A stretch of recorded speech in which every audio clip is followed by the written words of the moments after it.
The first time I saw Mara Vale, she was standing in the rain with a hammer in one hand and a blackened wooden badge in the other. "Your men put this back on my door," she said. No bow, no trembling, no attempt to soften the accusation because I wore a crown beneath my traveling hood. Behind me, 12 royal riders sat their horses in a road gone half to mud. The storm had torn one of the causeway bridges loose and driven us east, into the reed country where the old maps showed nothing but marsh, wolves, and a single roadside inn called the Lantern at Low Fen. The badge in Mara's hand was an old pack mark. I recognized its shape before I could read the burned letters. WLFLESS. Someone had driven a nail through the word hard enough to split the wood. I looked toward Captain Ors, who immediately looked offended on behalf of his men. "Majesty, none of ours." "I know," I said. Mara's eyes moved to me. That was the first mistake I made with her. I expected surprise. There was none. She had known who I was before I spoke. The second mistake was assuming the badge had been nailed there recently. "It comes back every autumn," she said, turning it over. "Somebody from Reedmere thinks I may forget what they decided about me."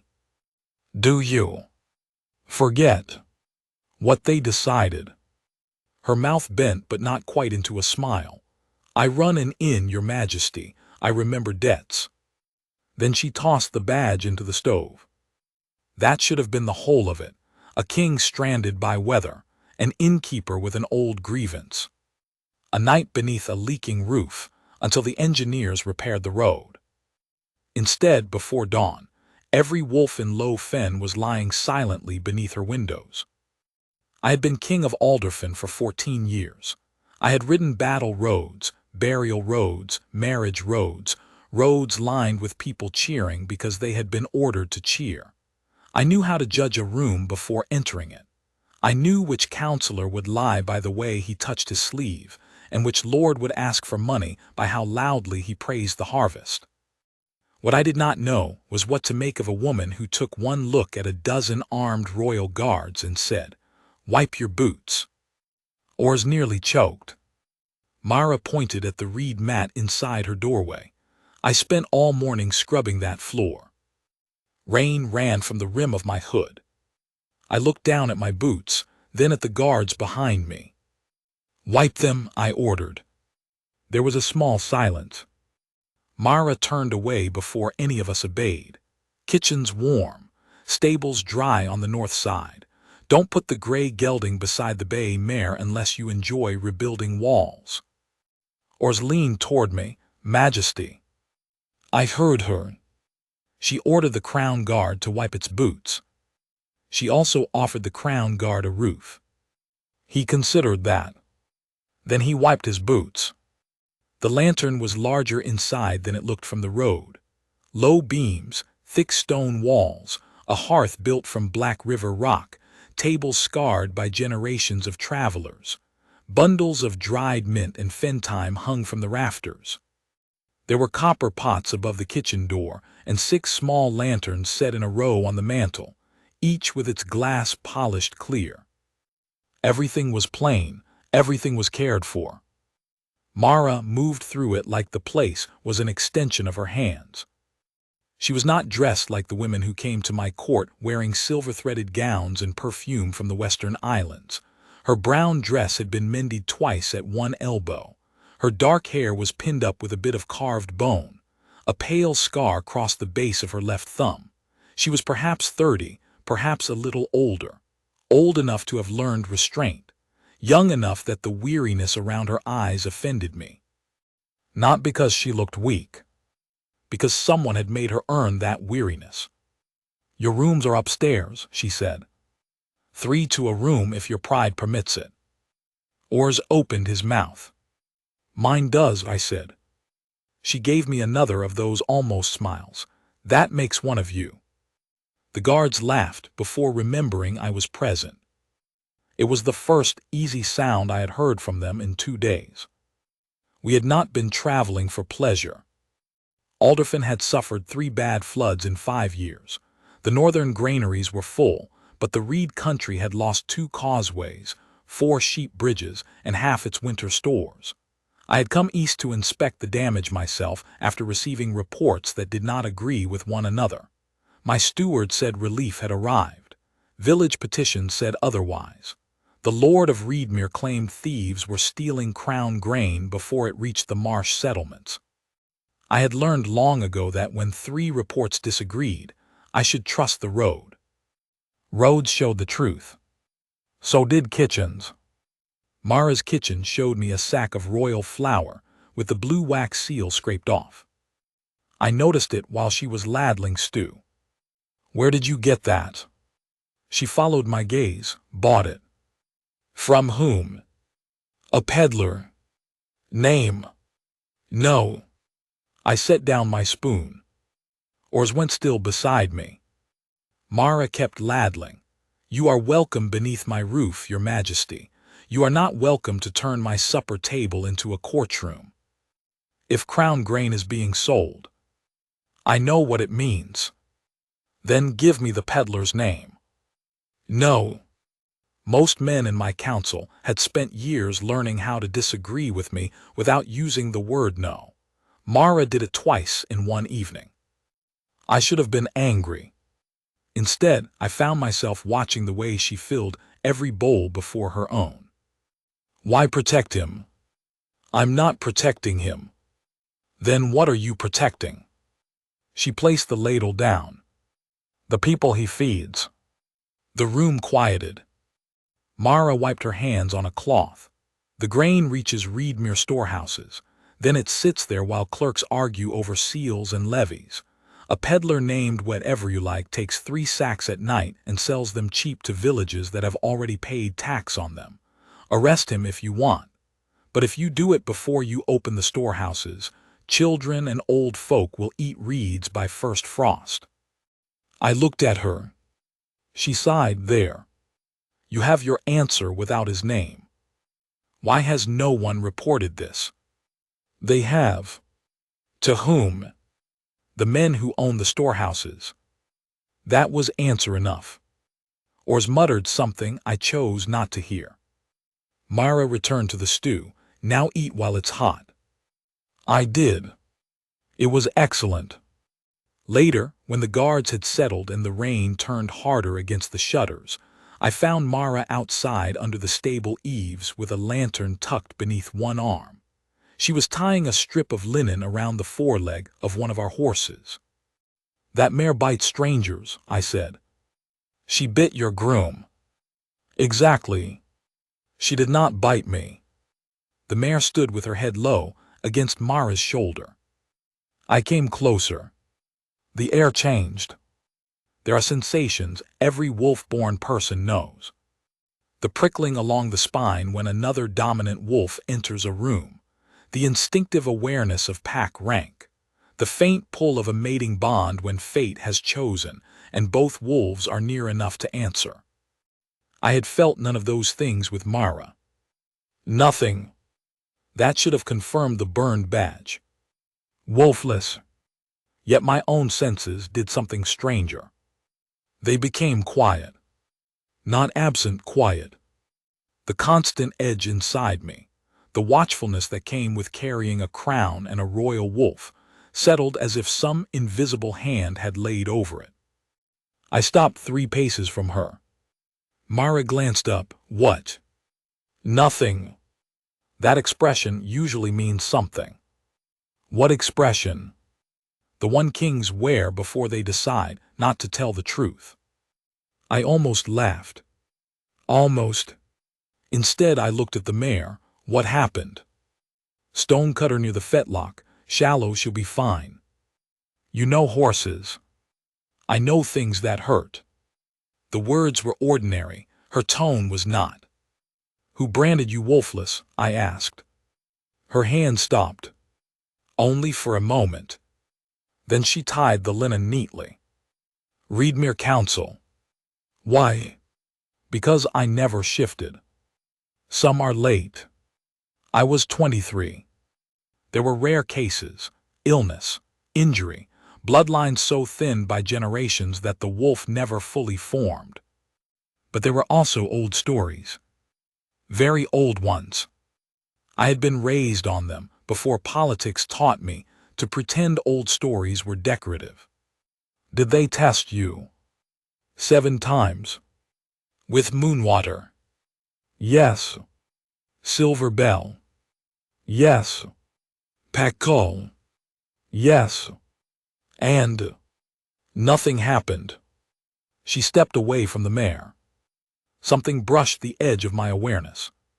Not a wolf. Not exactly. A pressure soft as breath against glass. Then it vanished. Mara lifted the lantern. You should sleep. Do you always dismiss kings?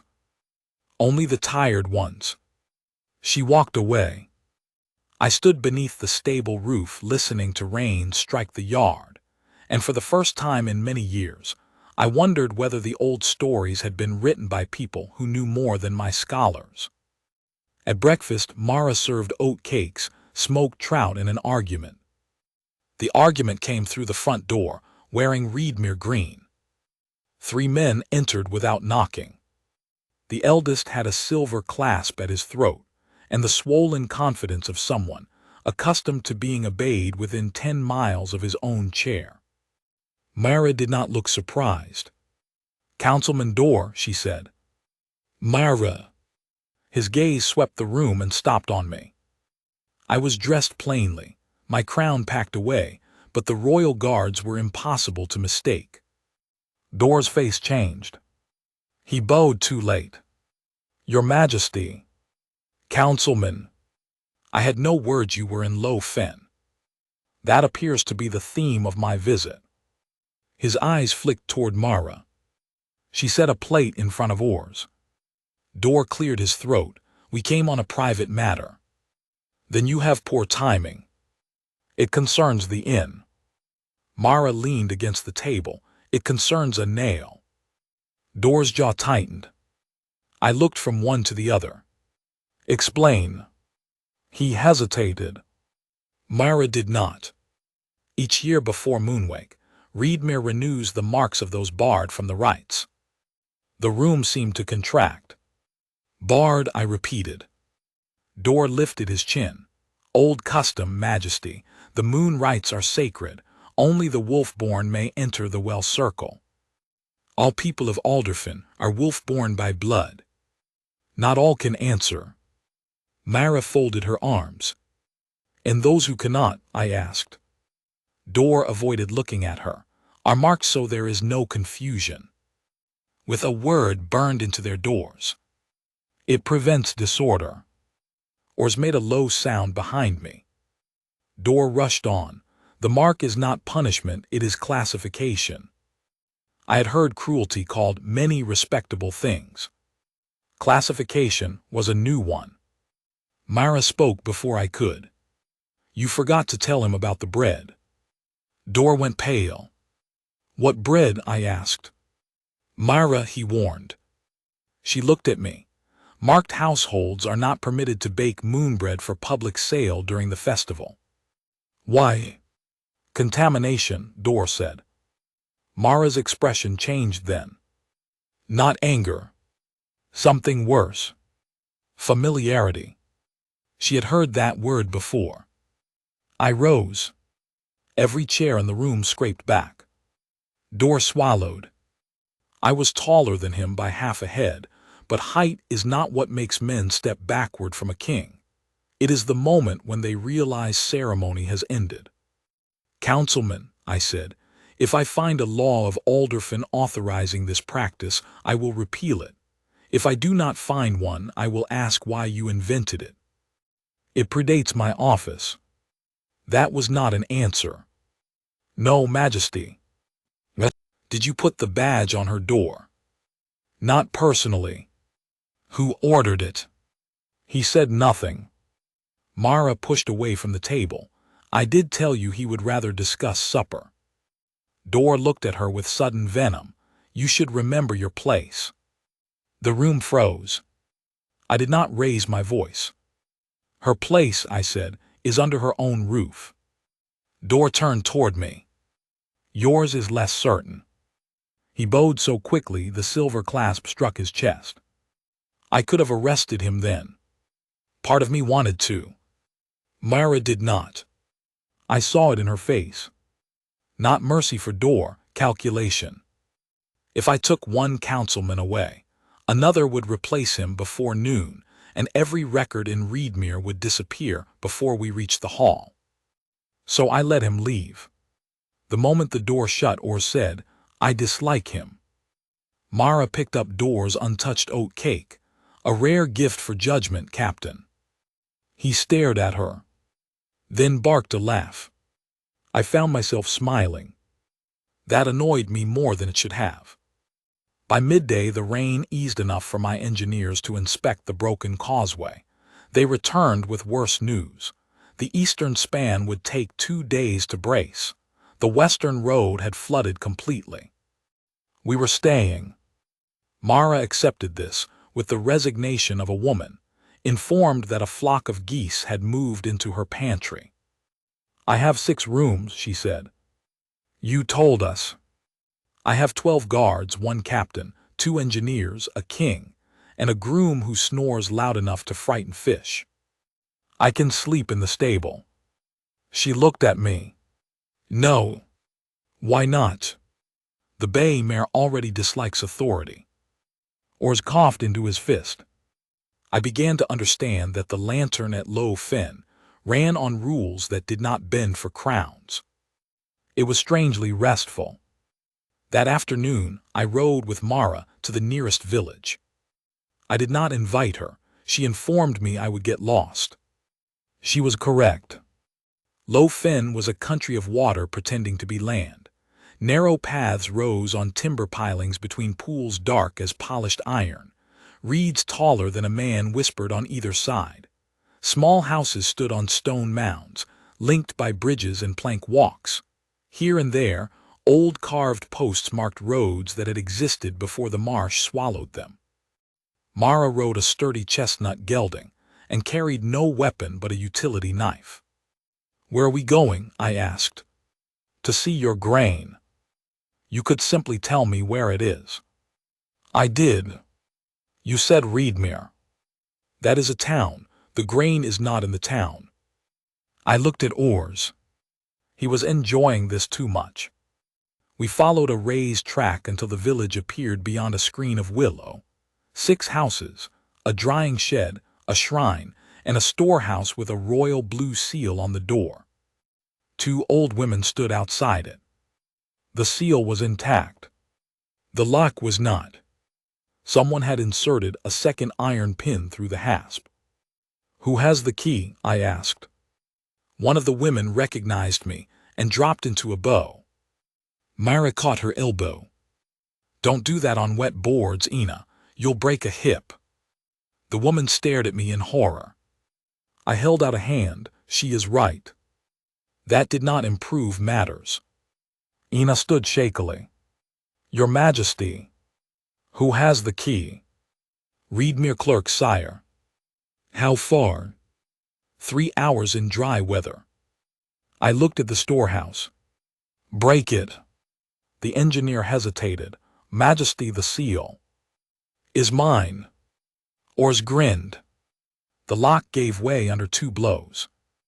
Inside were 37 sacks of grain. Enough to feed the village for weeks. Ina began to cry. Not loudly. That was somehow worse. I had seen battlefields. I had heard men scream beneath collapsing walls.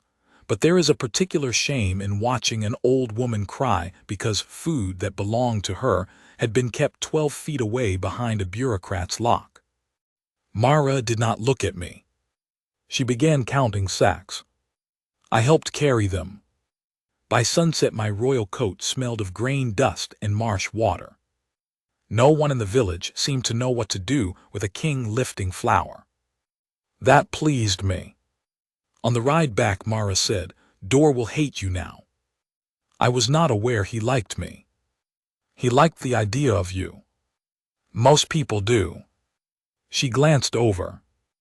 I had not meant to say it aloud. The road narrowed between black pools.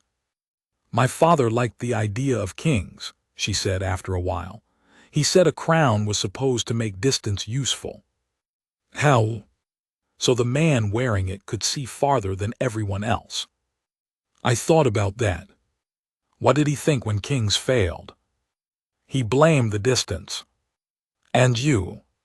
I blamed the man. I should have been offended. Instead, I asked, "Is your father alive?" "No. I am sorry." She nodded once.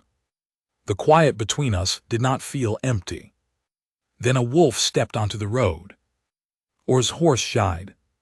Mine did not. The wolf was enormous, black-backed, wet from the reeds. It stood 30 paces ahead, watching. My guards reached for weapons. "Don't," Mara said. No one moved.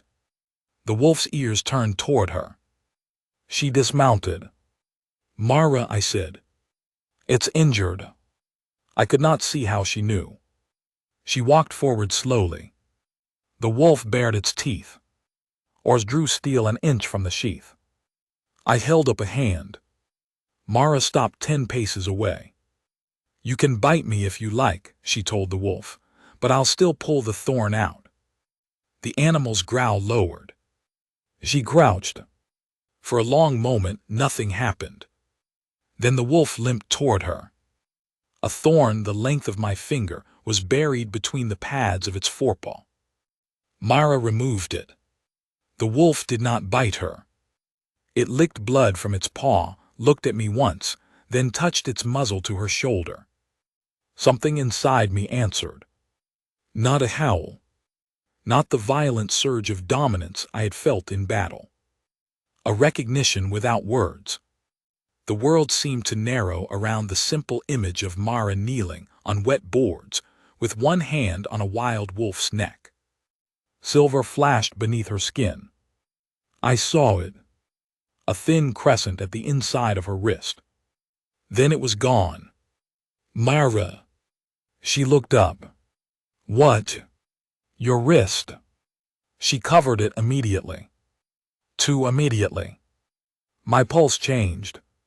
What did I see? Nothing. You accuse kings of wearing expressions before lies. I learned from watching professionals. Ors turned away, shoulders shaking. I ignored him. Mara stood. The wolf stepped aside and vanished into reeds. Show me your wrist. No. The answer struck harder this time. Not because she refused. Because I realized how many men must have ordered her body, examined in the name of proving what she lacked. I lowered my hand. You are right. She blinked. I asked badly. Rainwater dripped from the edge of her cloak. I tried again. Will you tell me what I saw? Her face changed. A little of the guarded humor disappeared. Not here. That night she showed me. We sat in the empty kitchen after the guards slept. Mara placed her left hand on the table and pushed up her sleeve. The mark was faint. A pale crescent beneath the skin, no brighter than an old scar. It first appeared when I was 17, she said. Before your tests. Years before. Who saw it? My mother. And she covered it. Why? Myra looked toward the shuttered window. Because my grandmother had one. I waited.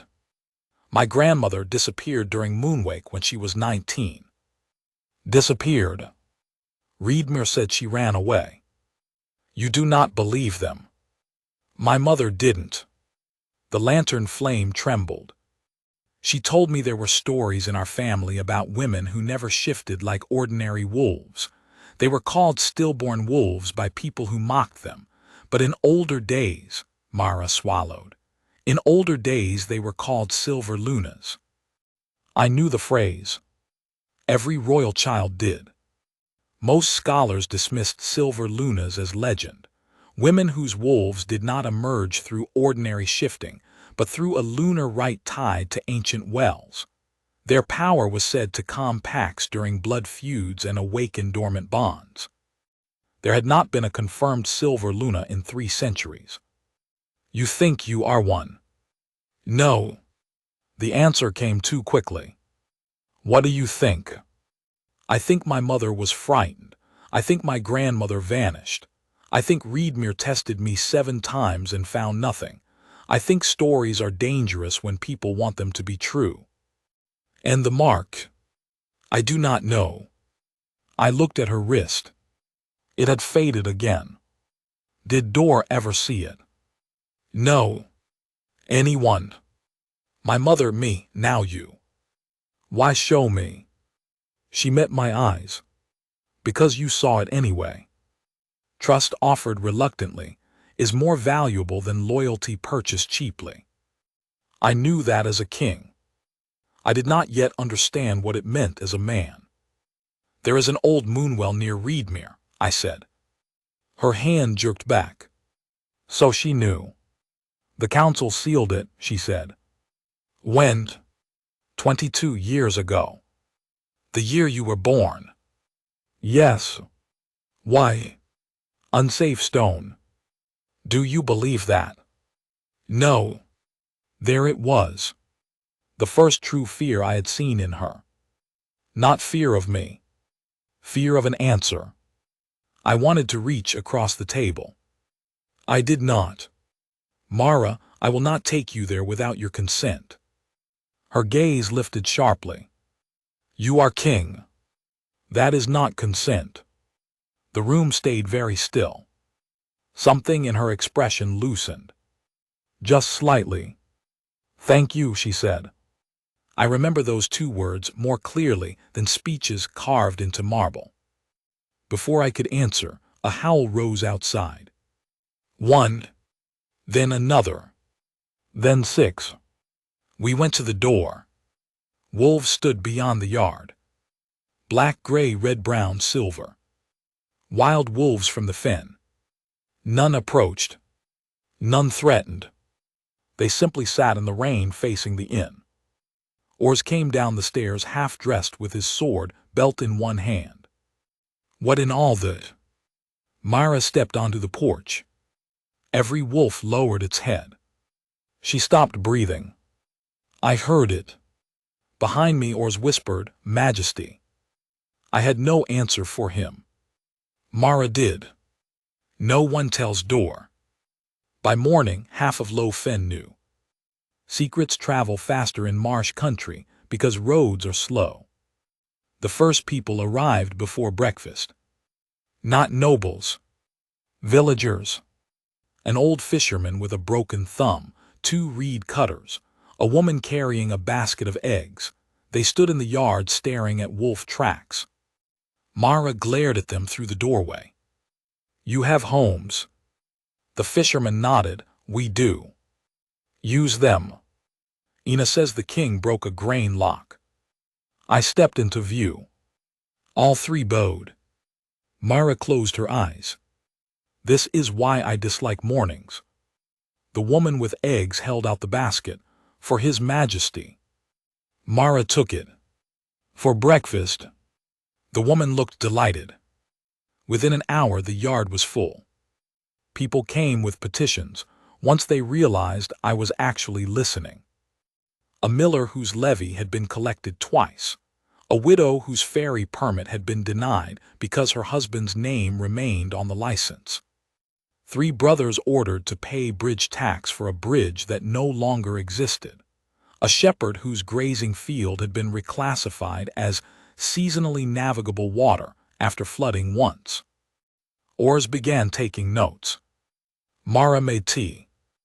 I spent 6 hours at one of her scarred tables, hearing the government of Alderfin described from below. It was not flattering. At noon, Councilman Dor arrived with 8 men. This time he knocked. Majesty, he said through a face gone gray, I must insist you come to Reedmere Hall. Matters of state should not be conducted in a tavern. In, Mara said.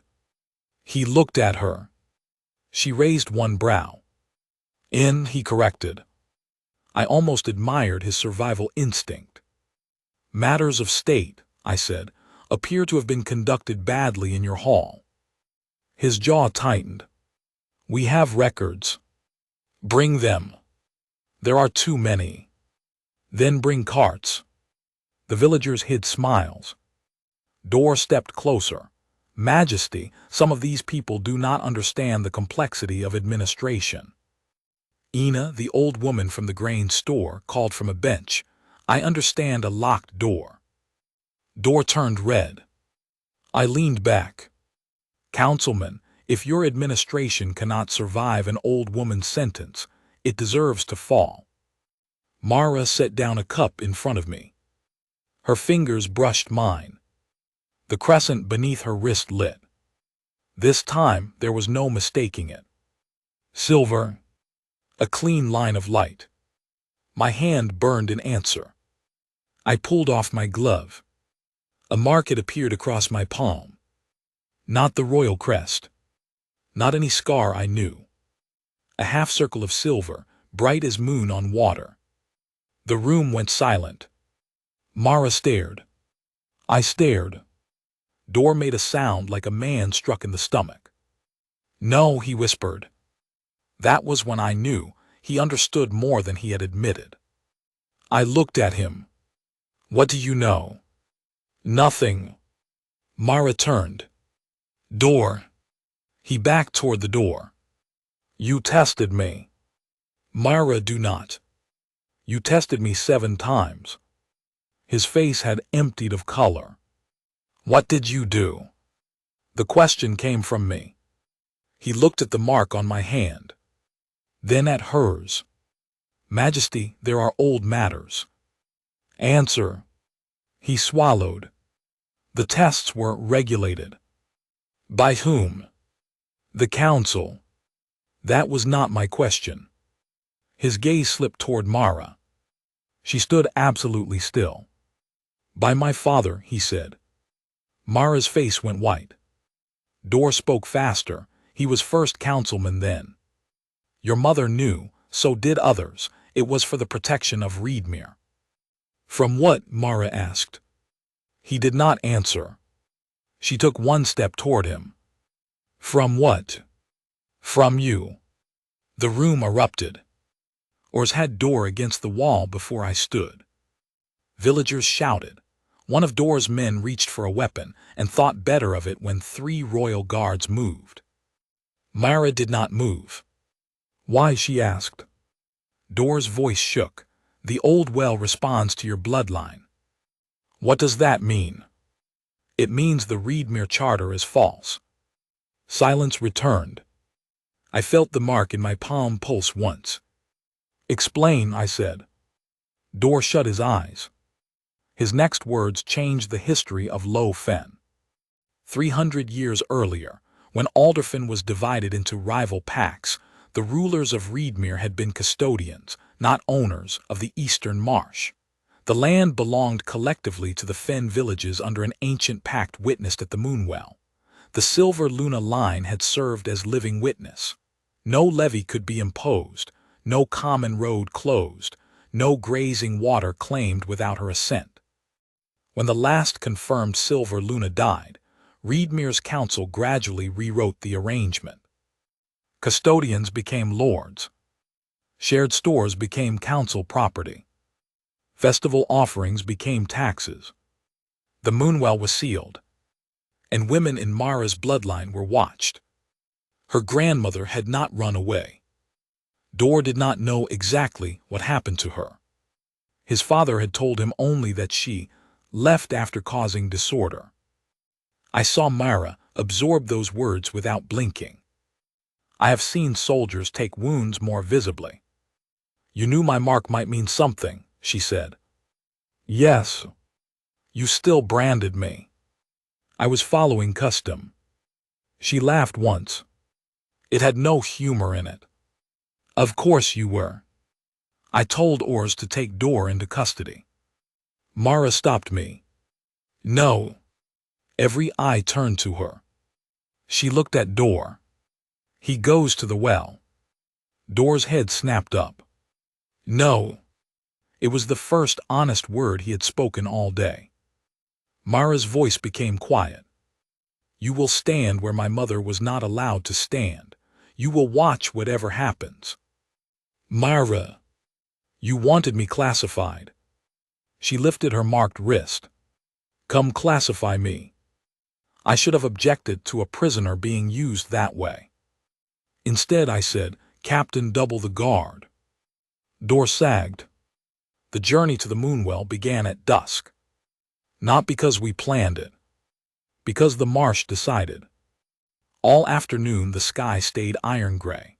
Then, just before sunset, the clouds split over the east and a pale moon appeared early, low and enormous above the reeds. Mara was standing in the yard when it happened. The wolves came back. More this time. 20, perhaps 30. They emerged from the reed beds without sound. The villagers stepped aside. No one ordered them to. An old woman began to cry. Mara did not. She looked at me. I think it is tonight. I knew what she meant. Do you want to go? She looked toward the moon. Then toward Reedmere. Yes. Because the crown asks it. No. Because the village asks it. No. Why? Her eyes met mine. Because I am tired of being afraid of my own answer. So we went. The road to Reedmere Moonwell had been abandoned for years.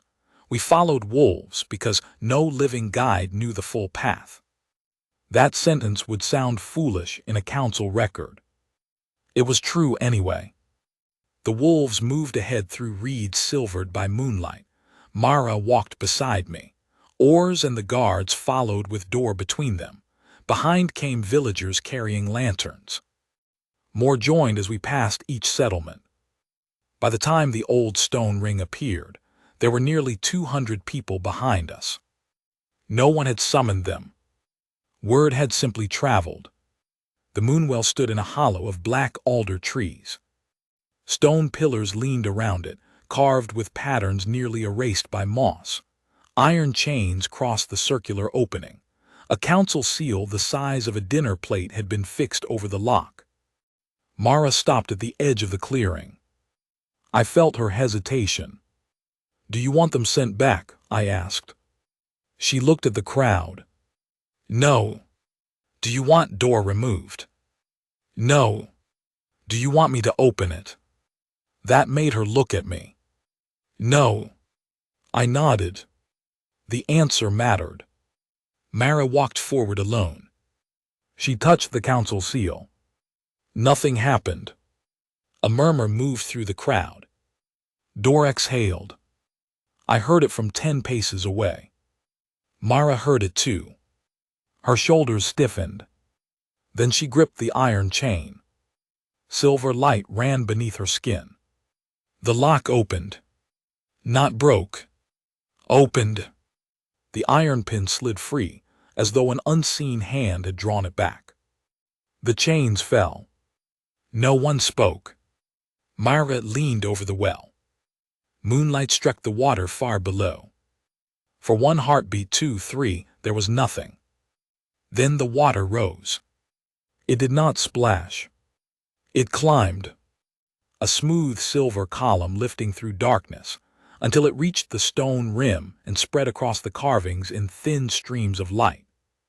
Every symbol around the ring ignited. The wolves lowered themselves to the ground. My mark blazed. Pain shot through my hand, not injury but intensity like holding sunlight. Mara gasped. She turned toward me. Something enormous moved behind her. Not flesh. Light. A wolf-shaped presence unfolded from the silver mist above the well, taller than a horse at the shoulder. Its coat seemed made of moonlit water. Its eyes were not savage. They were ancient. Mara stood beneath it. The crowd began to kneel. She raised her hand. Don't. The word carried. People froze halfway down. Mara looked at the luminous wolf behind her, then at her own hands. No one kneels yet. The spirit wolf lowered its head to her. Her body changed. Not violently. Not like an ordinary shift. Silver traced her outline, dissolving and reforming it in light.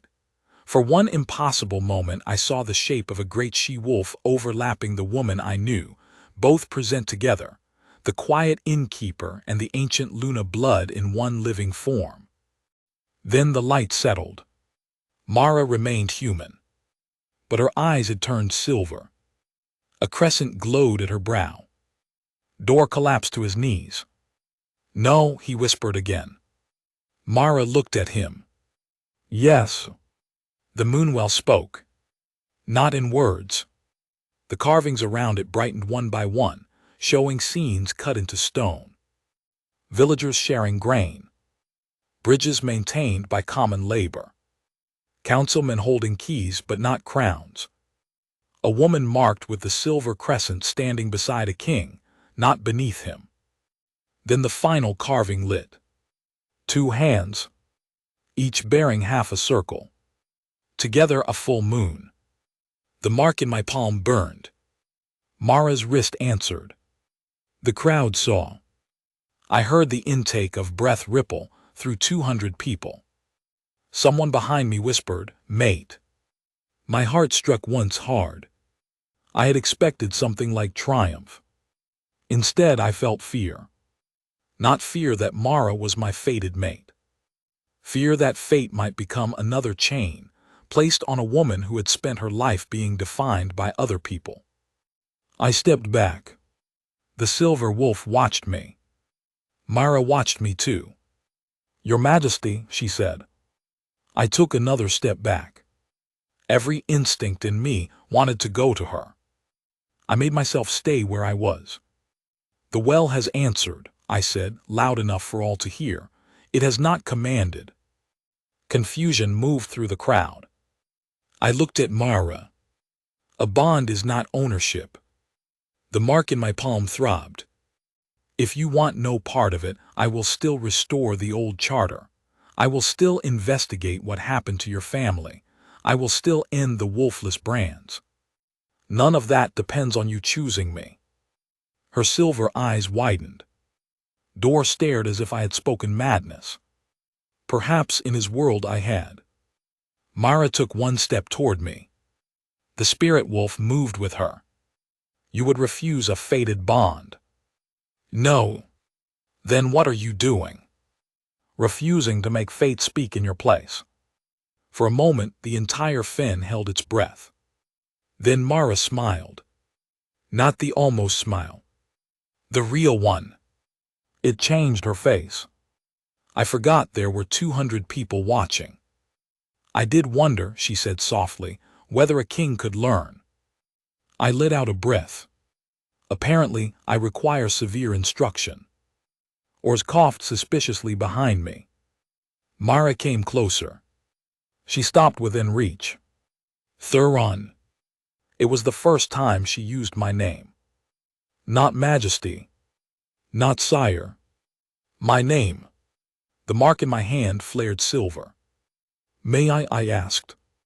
She held out her left hand. I placed mine against it. The 2 half-circles joined. The moonwell erupted in light. Every lantern went out. No one screamed. No one needed to. The silver wolf threw back its head and released a sound I felt through the soles of my boots. Every living wolf in the marsh answered. Mara's fingers tightened around mine. The bond opened. Not a chain. A door. I felt her. Not thoughts, not secrets.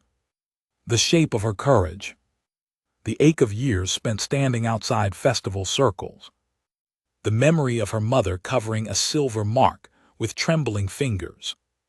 The small stubborn joy she took in a polished lantern, a good loaf, a horse that trusted her. And beneath all of it, a heart that had not become cruel. That undid me. Kings are praised for power because power is easy to see. Mara had lived without praise. Her strength had become invisible from being used every day. I lowered my forehead to her knuckles. The crowd went silent. I did not kneel. Not because I would not. Because I understood she did not need a performance. She needed truth. You were never wolfless, I said. Her voice trembled. No.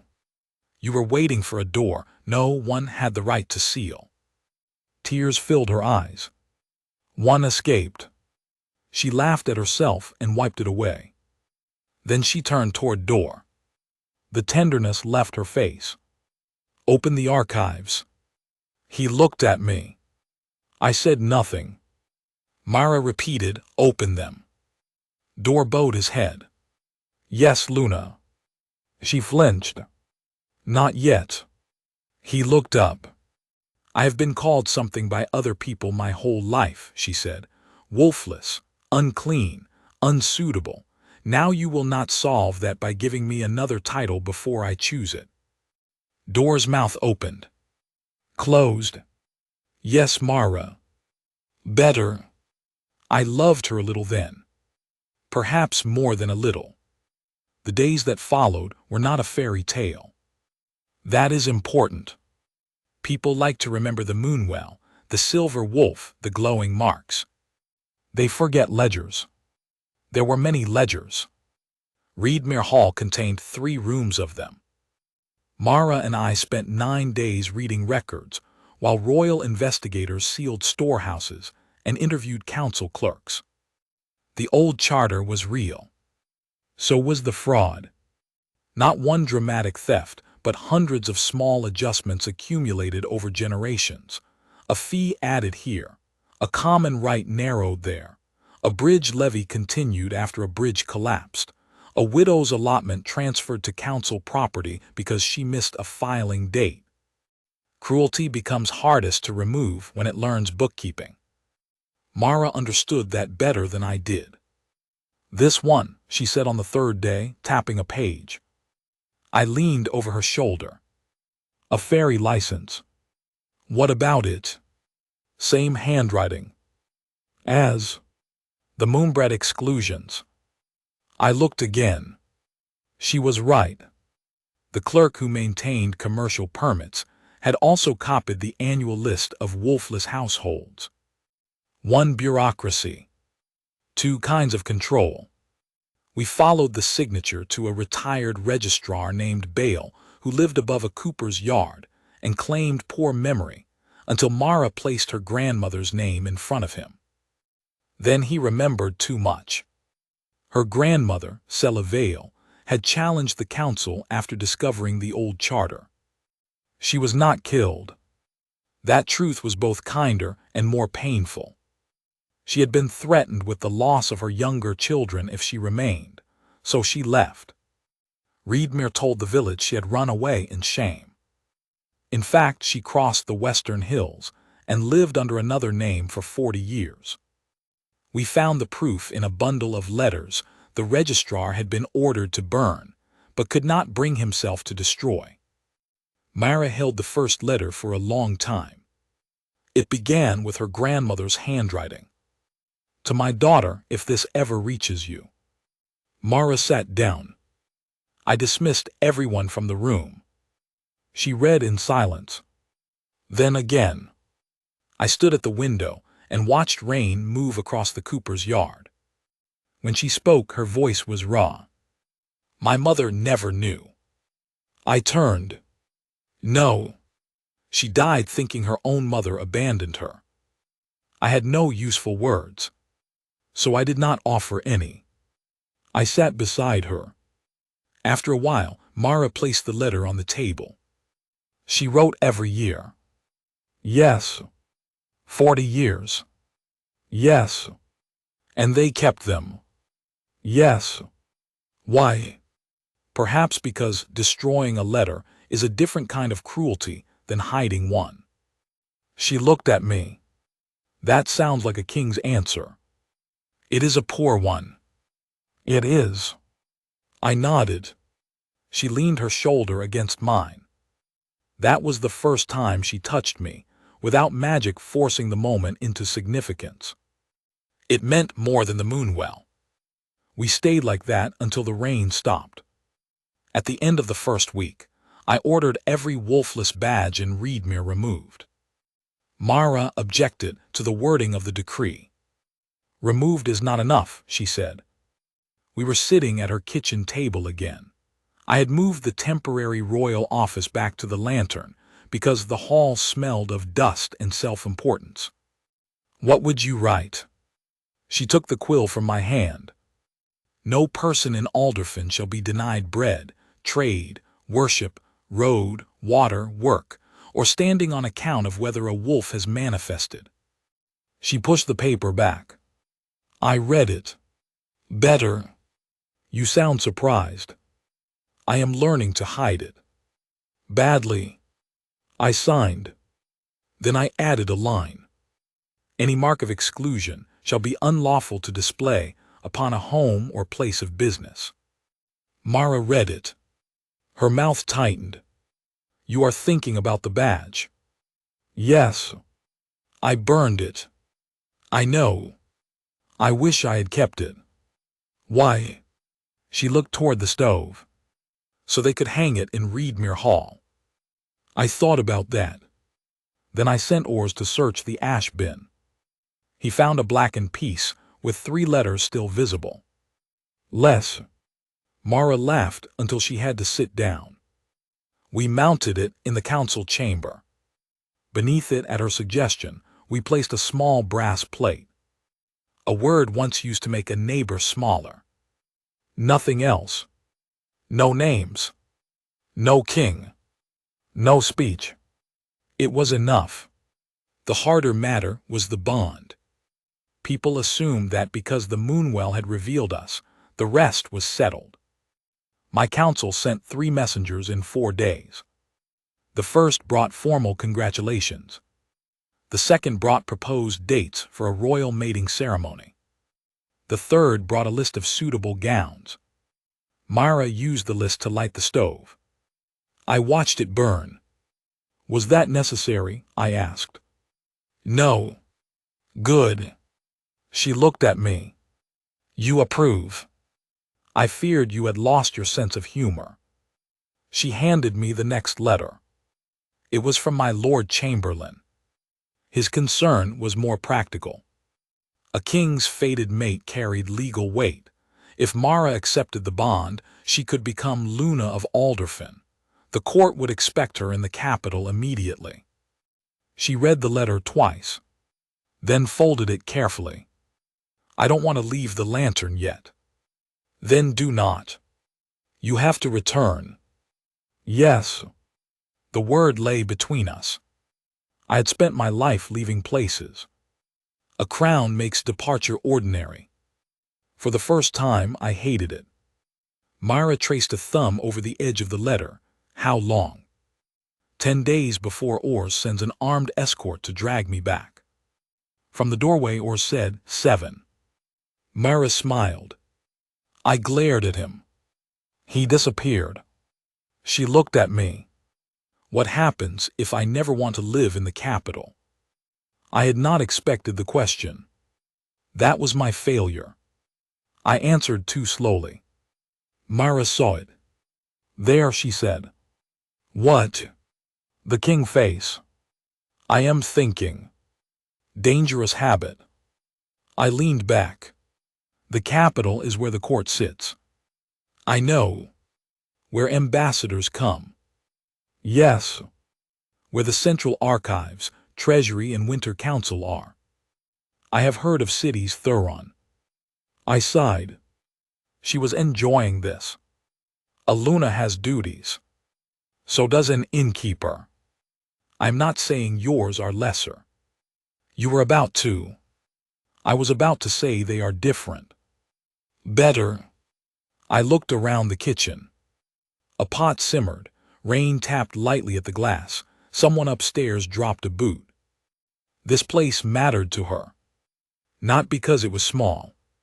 Because she had made a life here after being told she had no rightful place anywhere.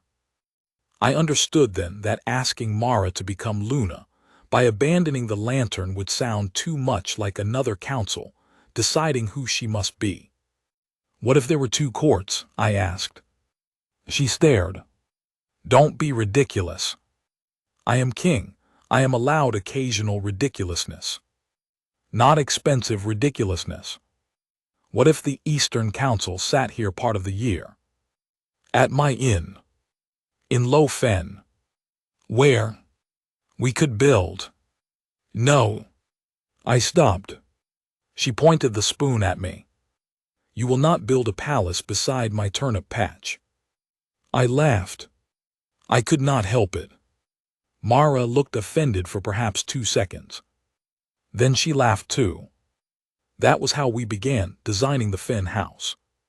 Not a palace. She made me swear. A public hall, records office, traveler's court, and grain exchange built on common land halfway between Reedmere and the marsh villages. The king would hold Eastern Council there each spring and autumn. The Luna, if there ever was one, could maintain her own household and work.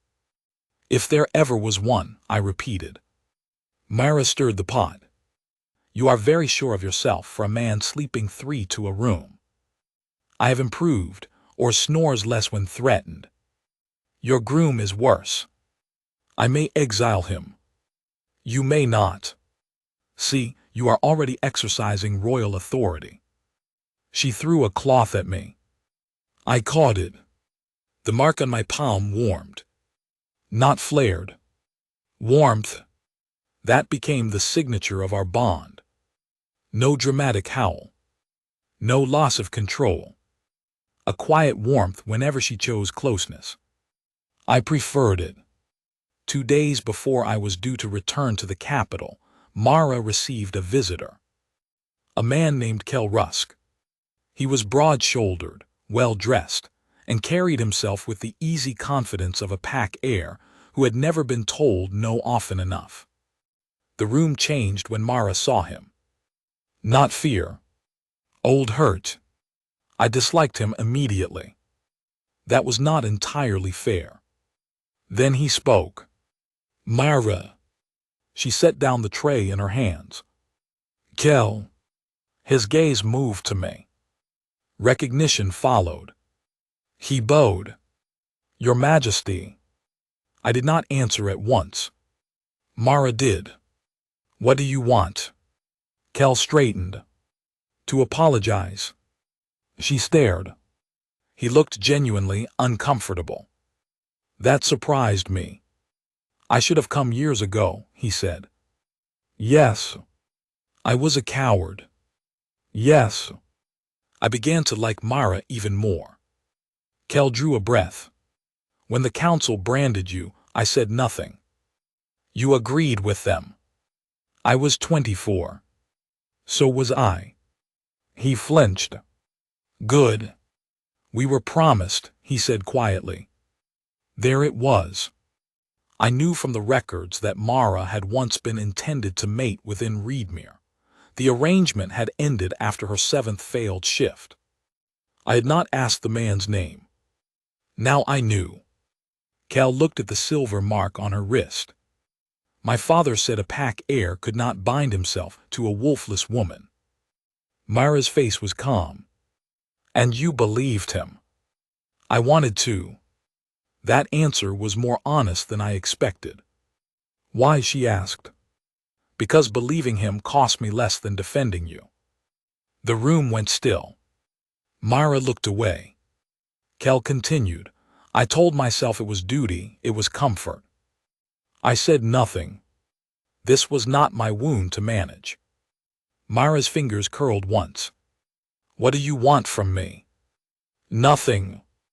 People who come to inns want something. A faint, sad smile crossed his face, then a receipt perhaps. For what?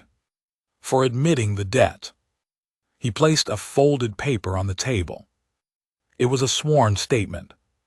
He had written down the names of council members present at her final test, what was said, which records were altered, how Dor's father instructed them to declare Mara permanently wolfless despite the appearance of a faint silver mark. Mara read it. Her expression did not change until the final line. Then she sat. Kel said, "I am sorry." She closed her eyes. For a moment, I wanted to throw him through the door.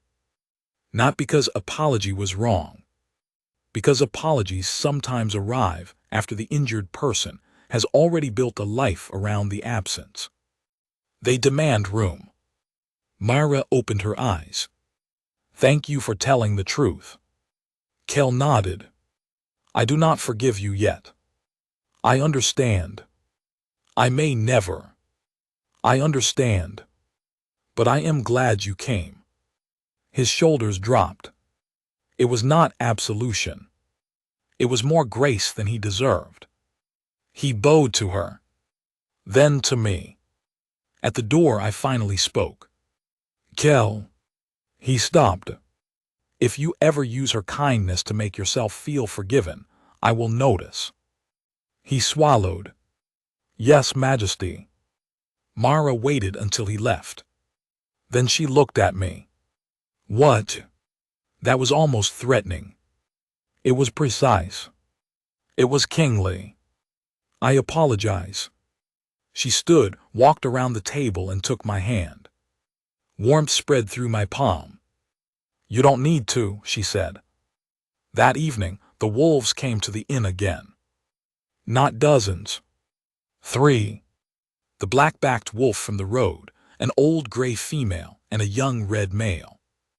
They lay near the porch, while Mara and I sat on the steps. The sky had cleared. Fen stars are brighter than city stars, because there is so little glass or smoke to compete with them. Mara leaned against the post. "Do you believe in fate?" she asked. A dangerous question for a man with a glowing hand. Before me. I considered it. I believed in duty. That was not what I asked. No.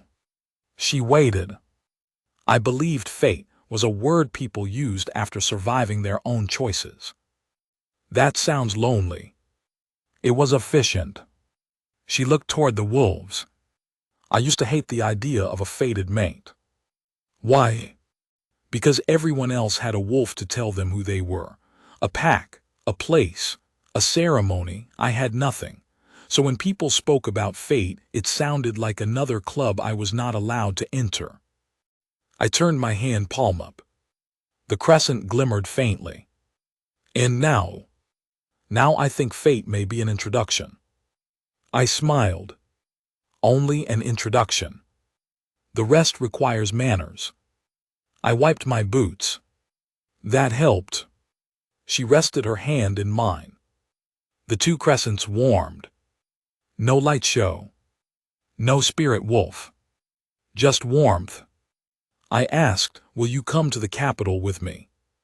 Her fingers tensed. For how long? A month. To be presented. To see it. To be measured for gowns. I will burn every measuring tape in the city. She laughed. That sounds expensive. I have been warned against expensive ridiculousness. Good. I looked at her. You can come home whenever you want. Her smile faded into something softer. Home. The lantern. Yes.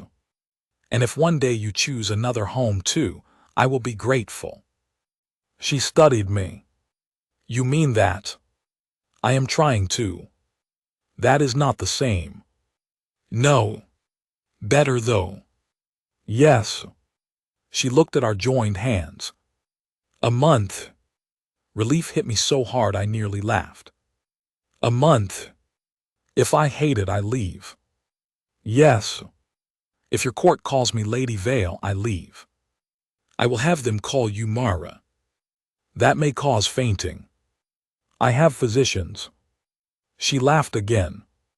The next morning we left Low Fen. I had arrived with 12 guards. We departed with 12 guards, 3 wagons of seized records, 2 council prisoners, 4 village representatives invited to testify in the capital, and an innkeeper riding beside the king. People lined the raised roads. No one had been ordered to. That mattered. At the first bridge, Mara looked back. The lantern stood small against the marsh, smoke rising from its chimney. Ina had agreed to manage it for the month and was already arguing with a supplier in the yard. "You can still change your mind," I said. Mara looked at me. "So can you. I am king." "Yes, tragic." I smiled. Then we rode west. The capital frightened her. She hid it well. Alder Hall was built on a hill of dark stone above 3 rivers. Its towers were visible half a day before the gates.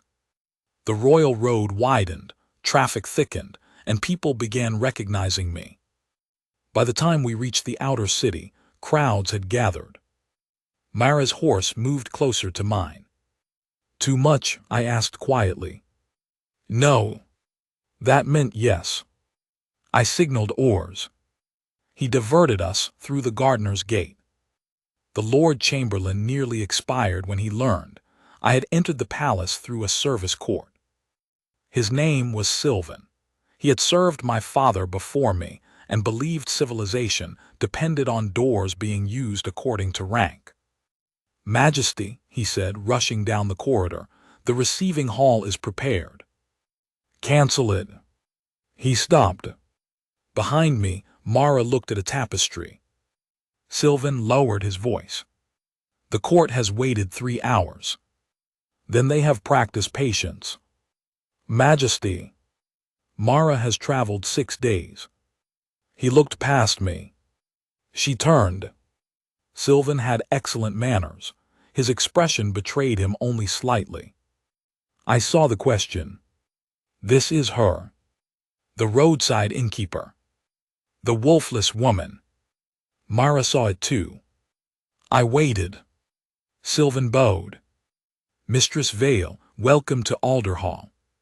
"Thank you. Would you prefer to rest before the formal presentation?" "Yes." He looked at me. I nodded. That was the beginning. Not perfect, but a beginning. Mara's rooms overlooked the kitchen gardens rather than the ceremonial court. She chose them. The next day she refused 3 jewelers, 2 dressmakers, and 1 etiquette tutor. On the 3rd day, she accepted the etiquette tutor for tea. By supper, the tutor was taking notes from her instead. "What happened?" I asked. Mara buttered bread. She wanted to teach me how to receive petitioners. That is her role. She had never received a marsh ferryman. I looked at the older woman across the table. Tutor Salma cleared her throat.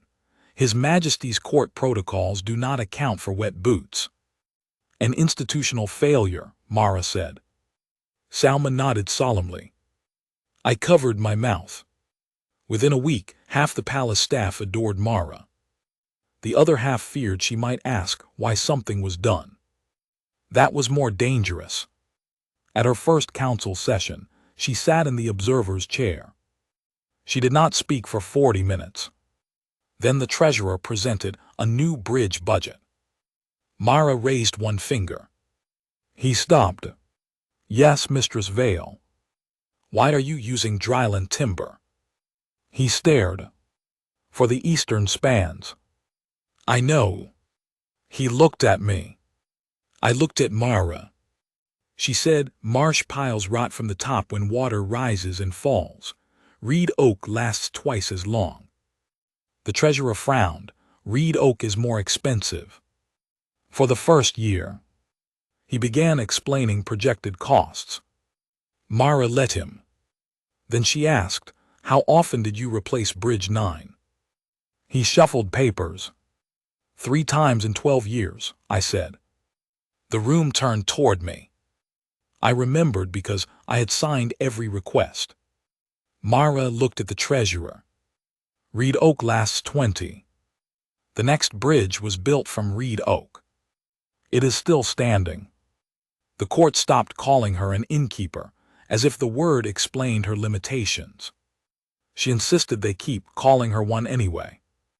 At night, when council ended, we walked the old wall above the river. Those walks became hours. No guards close enough to hear. No musicians. No ceremonies. Just stone, wind, and the city below. I learned things.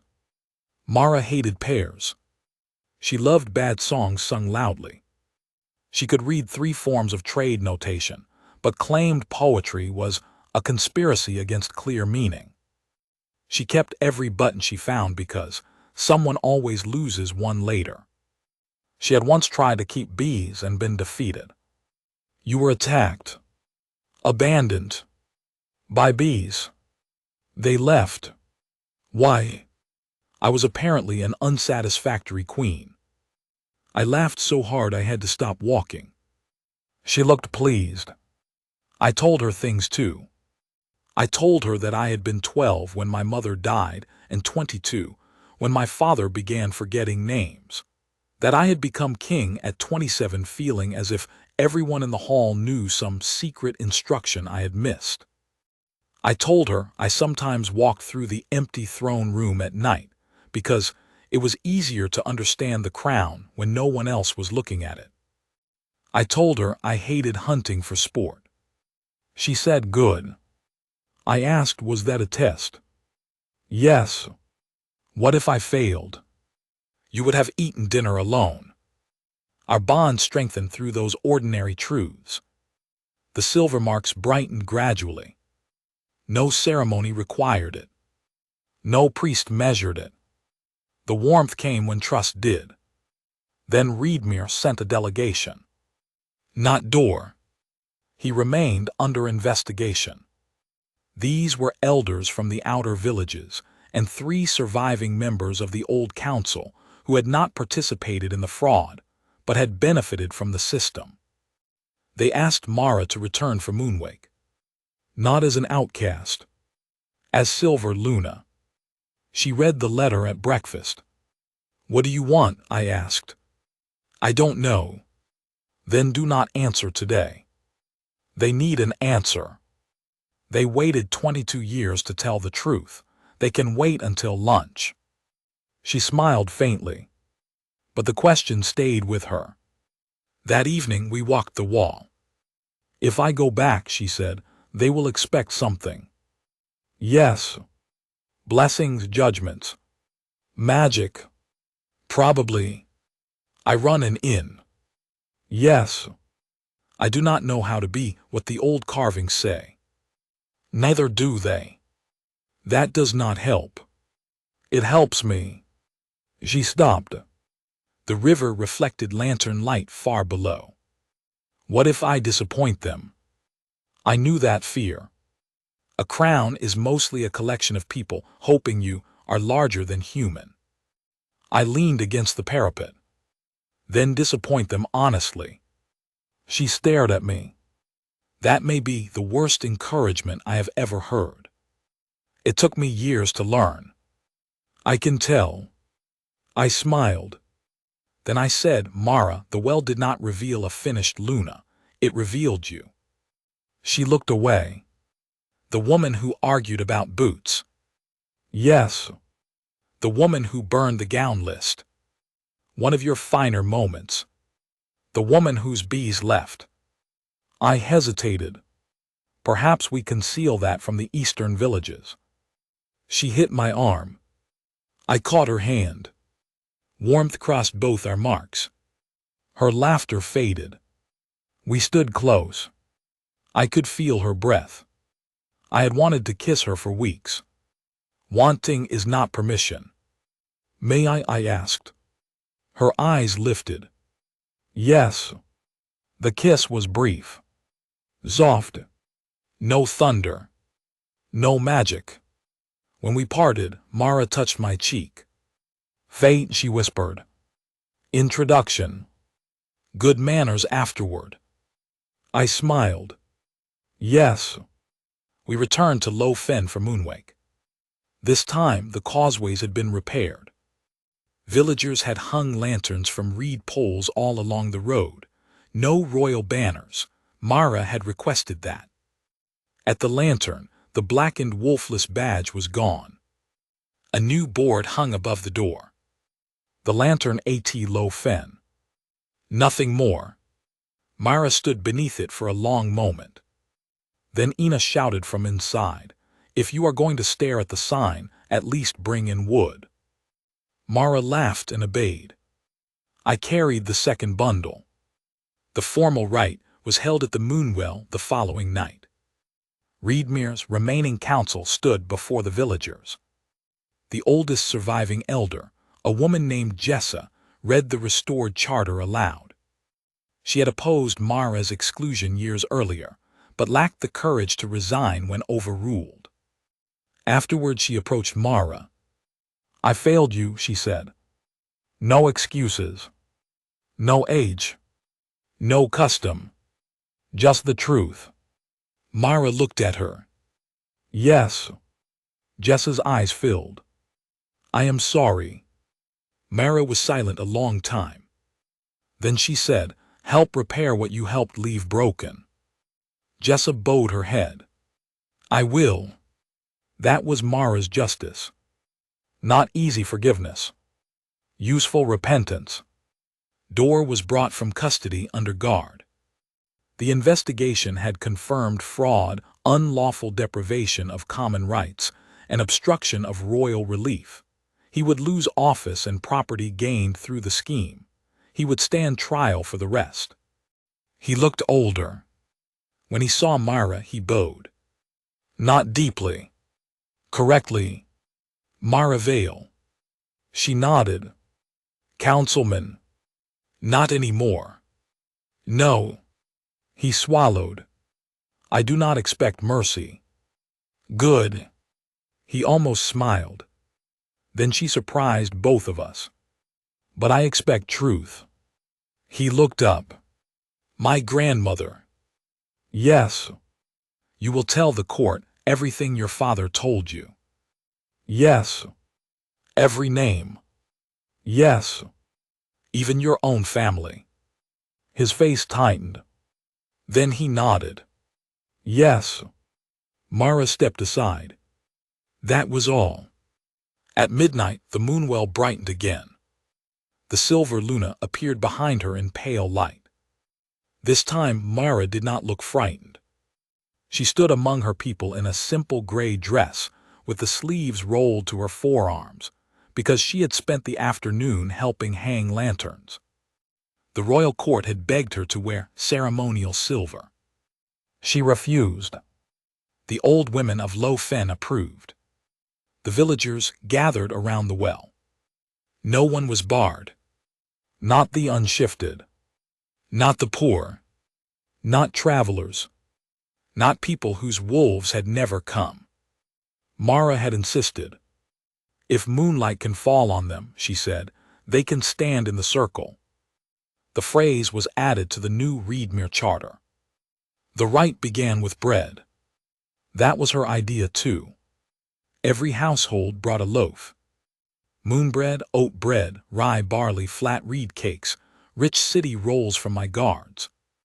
Myra placed them together on a long table. "No separate loaves?" I asked. She looked at me. "That is the point." Of course it was. When the moon reached its height, Jessa asked Mara to stand at the well. Mara did. The spirit wolf rose. People gasped, even though many had seen it before. Myra looked at me across the circle. The mark in my palm warmed. This was the moment the court expected me to claim her publicly. I had been given 6 versions of a speech. I used none. I stepped into the circle. "Myra."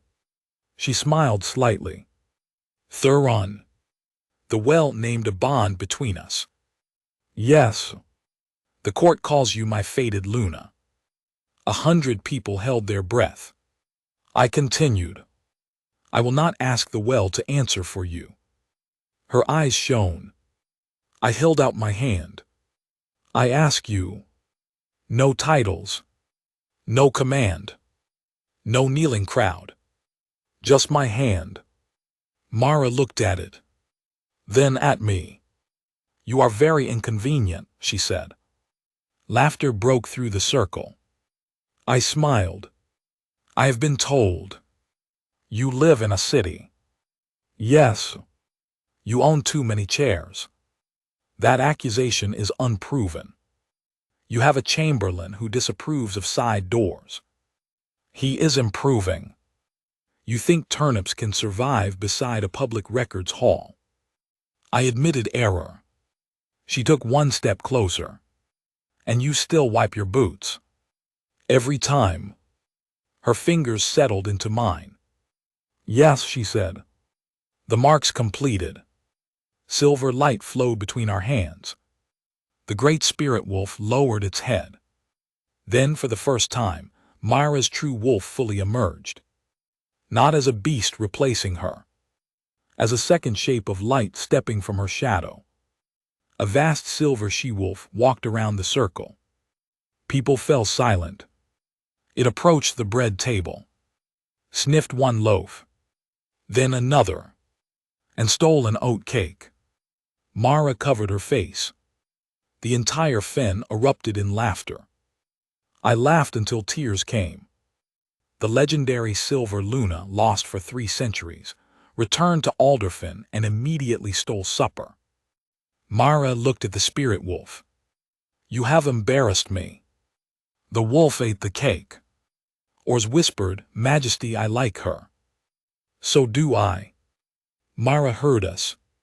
I heard that. Good. The laughter softened something ancient in the crowd. People who had expected holiness got life. I think that was better. Our choice at Moonwake did not make Low Fen peaceful. 3 weeks later, the rain returned. It came from the south in warm sheets, the dangerous kind. Mountain snow had already begun melting, and every river feeding the marsh rose at once. By the second morning, Fen House sent a rider to the lantern with mud to his knees and panic in his face. Southcut is gone, he said. Mara dropped the bread she was wrapping. Gone how? Water over the top. That road is 6 feet above summer level. Not anymore. I had been reviewing trial documents with oars. We were on our feet before the rider finished speaking. Myra crossed to the wall map. Which gates did Reedmere open? The rider stared. I don't know. Find out. I said we should move people north. No. Every head turned toward her. She pressed one finger to the map. If the west sluice is still shut, sending them north puts them between 2 rising channels. We move them east along the old Sheep Ridge. That road is abandoned, Orr said. It is high. Can wagons cross it? Not all. I reached for my cloak. Mara, tell us what you need. She looked at me. Not at the king. At the man who had just put his authority in her hands. Boats from Reedmere, every flat-bottomed grain punt, ropes, stable lanterns, no armor heavier than boiled leather once we leave Stone Road. Ors frowned. Majesty cannot enter floodwater without armor. Myra pointed toward the window. Then Majesty can drown very impressively. I took off my sword belt. Boiled leather, I said. Ors stared at me. Then at her. Then sighed the sigh of a man whose career had become more complicated than promised. Within an hour, the lantern had become a rescue station. That was the first time I saw Mara command a crisis. She did not become louder. She became simpler. 2 boats to Long Reed.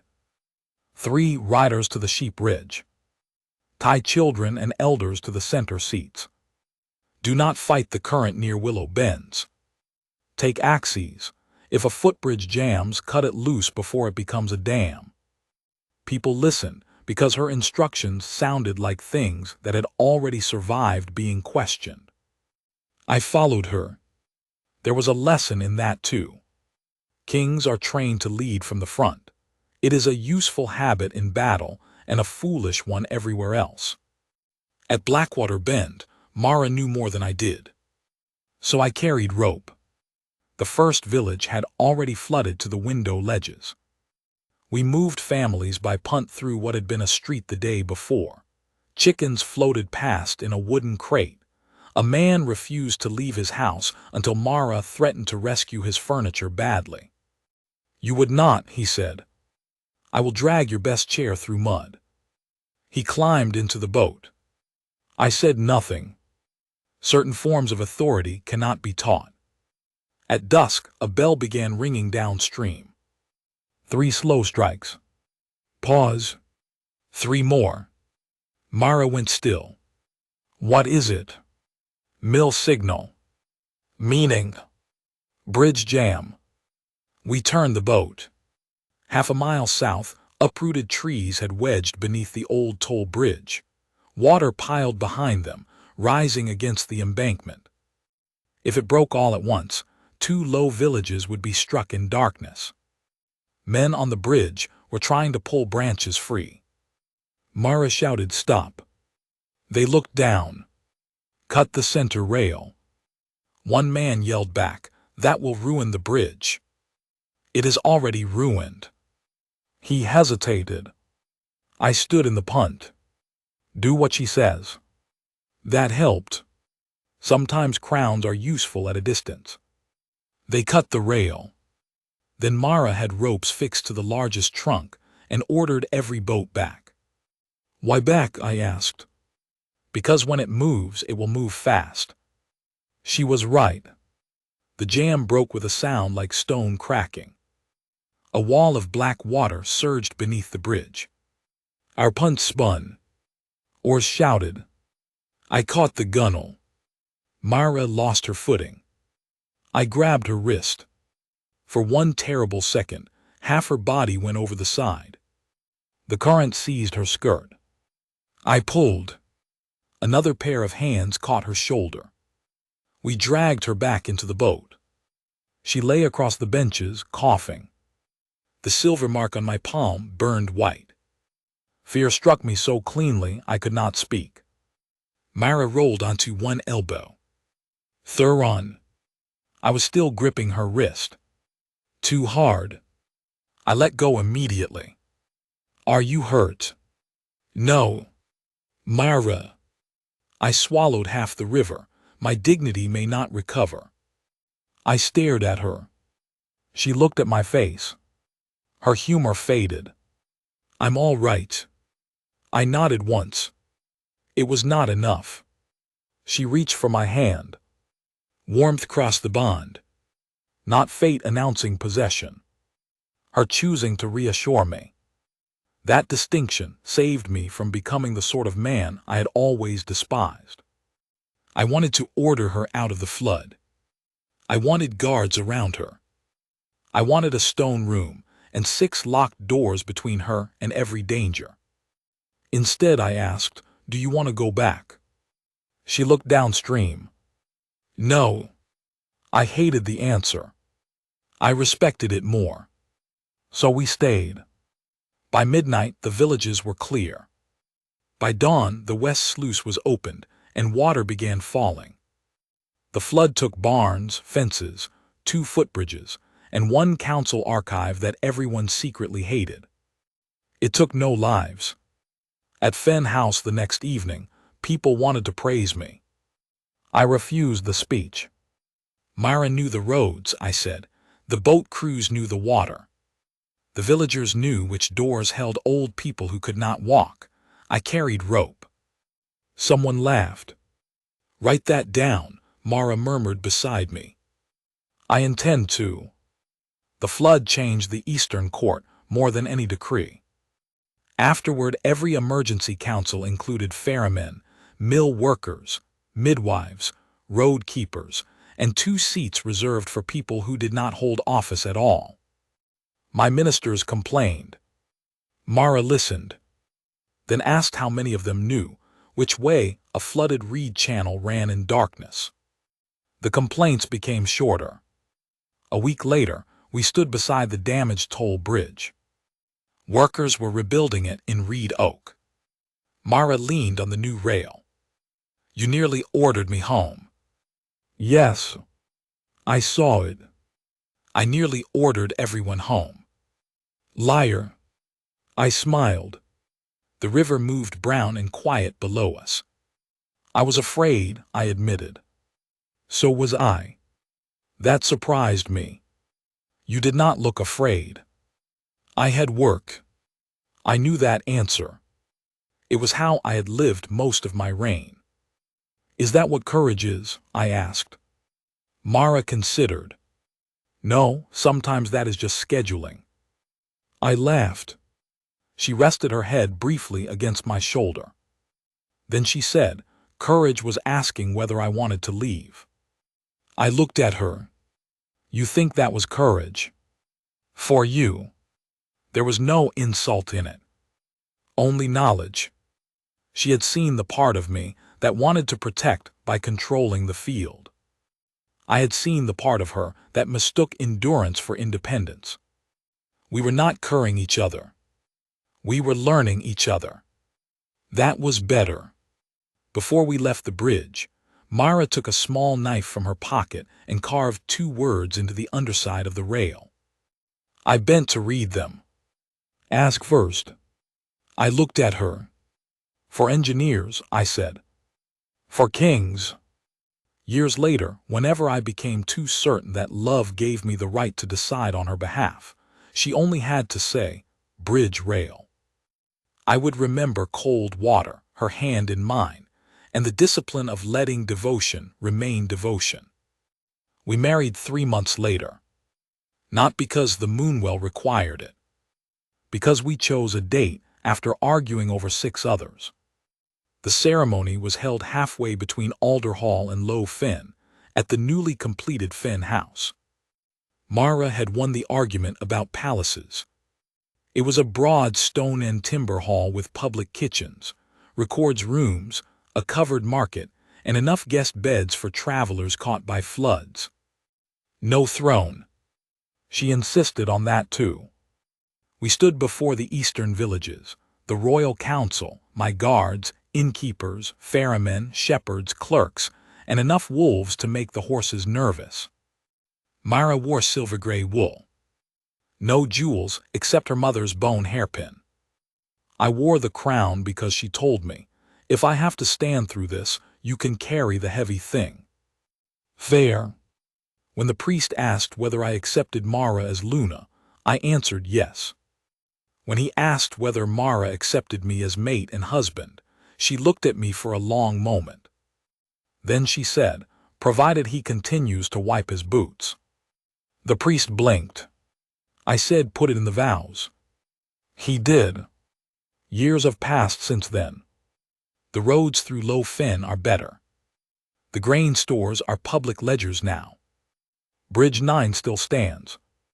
Fen House holds 2 royal councils each year, and Mara still returns to the lantern whenever she grows tired of nobles pretending simple questions are complicated. She never sold the inn. People thought she would. They did not understand. The lantern was not the place she lived because no one wanted her. It was the place she built when no one gave her one. There is a difference. Sometimes I stay there with her. The first room at the top of the stairs still leaks in hard rain.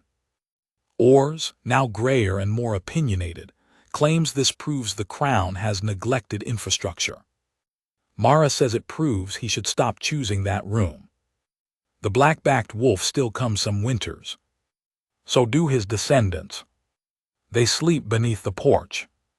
No one calls Mara Wolfless anymore. But she kept one thing from those years. The little blackened piece of badge that read less. When Reedmere Hall was rebuilt as a public records house, she moved it from the council chamber to the entrance. Visitors ask what it means. Mara usually lets the clerk answer. I asked her once why she kept it. We were closing the lantern after a long autumn day. She had flour on one sleeve. I was carrying firewood. The silver mark on her wrist had faded to its familiar pale crescent. She touched the burned wood with one finger. Because they thought the word described me. And now it describes what they knew. I laughed. She looked pleased with herself. Outside, moonlight spread across the marsh. Her silver wolf appeared faintly beside the road, older in its eyes than any kingdom, patient as water. My mark warmed. Mara locked the door. Then she turned to me. Boots. I looked down. Mud. After all the years, all the councils, all the ceremonies, all the laws carrying both our seals, there were still rules at the lantern that outranked kings. I wiped them carefully. Mara smiled and held out her hand. I took it. And if fate truly had planned the road that brought me to her door, I remain grateful that it did not ask me to conquer anything, only to enter with respect.